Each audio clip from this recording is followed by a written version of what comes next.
people. First of all,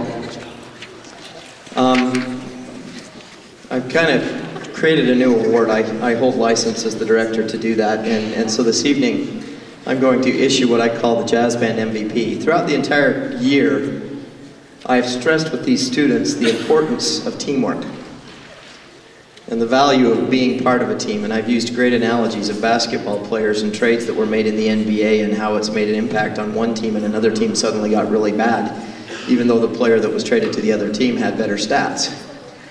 And we talked about a lot about, in all of our bands, about the value of being part of a great team and not being selfish and being where you're supposed to be, when you're supposed to be there, and just taking care of stuff. And we have a young man in the band this year who's, in my opinion, the epitome of that. Always at the basketball games, always on time, never complains. Always where he's supposed to be, always on time, never complains. And a couple, about 3 months ago, when I pulled him in and said, guess what, you are getting a different part. I need it covered in a week. He said, really? And I said, yeah. And a week later, it was learned. So I'm going to give this tonight a special award that I call the Jazz Band Most Valuable Player, and I'm going to give that to our lead trumpet player, Ben Pound.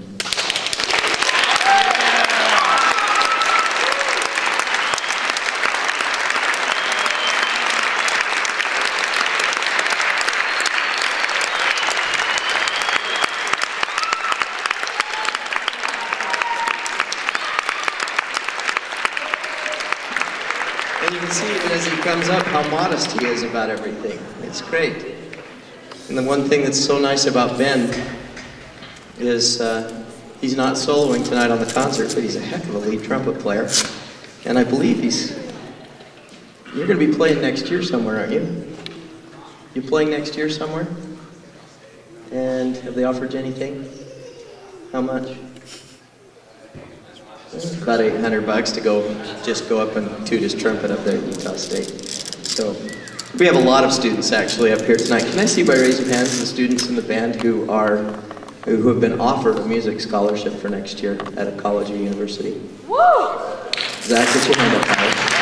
Get your hand up higher. There you go. I'd also like tonight to present the Louis Armstrong Jazz Award, which goes to the outstanding jazz musician in the group. Really, really, really tough decision this year.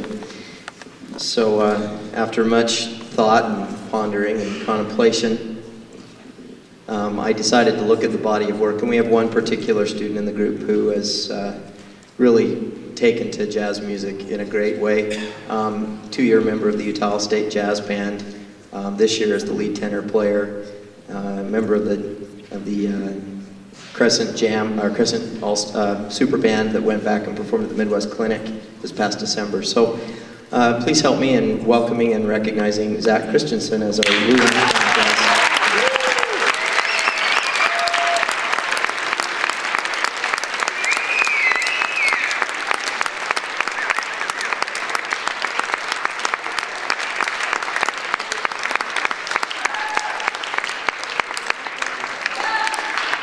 You're going to hear Zach on this next tune, and you're also going to hear Spencer again.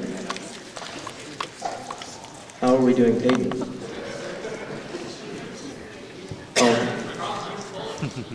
Oh, we're going to do 3 sets of solos? Okay. This will be fun. Band members, don't go on till I cue you. You know, you can copyright a melody, and if someone rips off a melody, you can sue them. But it's interesting, you cannot copyright chord changes. So if you use chord changes from another song, it's totally okay. So Les Hooper, who's a great jazz writer, took the chord changes, as many, many people have done. In fact, Brian Booth did an entire CD of ripping off the chord changes of great tunes and writing entirely new pieces to them. The CD is called Just Friends. Actually, no, it's called Good Pals, which is on the chord changes of Just Friends. And that's what he did with the titles as well. Well, this one is Les Hooper's tune Barn Burner, And it's to the chord changes of it's one of the most standard sets of chord changes ever written. It's to the chord changes of George Gershwin's I Got Rhythm. So you'll recognize the changes of I Got Rhythm, but you're going to hear a really ripping tune. Barn Burner. And help me again, we're going to feature Zach and Peyton and Spencer and anybody else. That's it. Ryan again, a little bit? Okay. This is Barn Burner.